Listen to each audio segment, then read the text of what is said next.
Hello everyone, আজকের ব্লগটা হচ্ছে রাত 12টা থেকে। রাত 12টার সময় ঘরে গিয়ে দেখি বেলুনের ছড়াছড়ি। কেন বলো তো বেলুনের ছড়াছড়ি? তো আজকে হলো আমার জন্মদিন।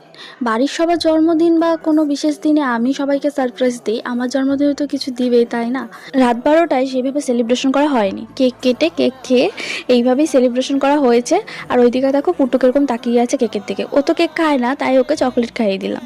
জন্মদিনের সকালটা বাড়ির সবার বার্থডে উইশ কানে পড়ে তারপর ঘুম ভেঙেছে। ঘুম থেকে উঠে সকাল সকাল স্নান সেরে চলে গিয়েছি ঠাকুর ঘরে।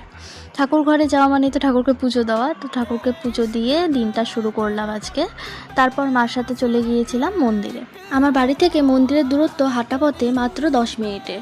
তো আমাদের এই মন্দিরে শিব মন্দির থেকে শুরু করে মা মহামায়া, রাধা মাধব, বজরংবলী প্রত্যেকটা ঠাকুরই আছে।